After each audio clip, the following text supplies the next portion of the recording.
I am the Tofu Golem. Please enjoy the video. In this video, I will explain how to turn on a Honda Accord with a key.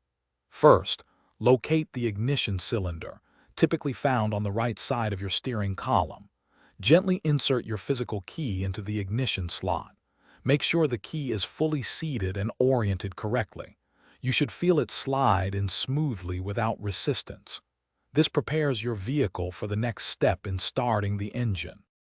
With the key fully inserted, turn it clockwise to the Roman 2 or on position. This powers up your car's electrical systems. Then continue turning the key further clockwise to the Roman 3 or start position.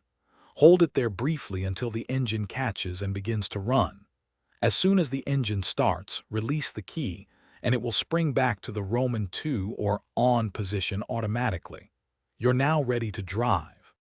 If your Honda Accord doesn't start, first check if the steering wheel is locked. Gently jiggle the wheel while turning the key to release it. Also, confirm your transmission is firmly in park or neutral. The car won't start otherwise.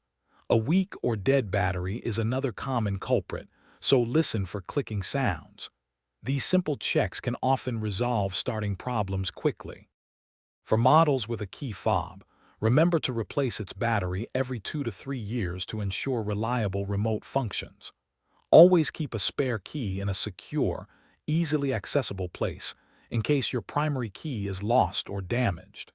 Periodically, wipe down your physical key blade to remove any dirt or debris, ensuring it slides smoothly into the ignition every time.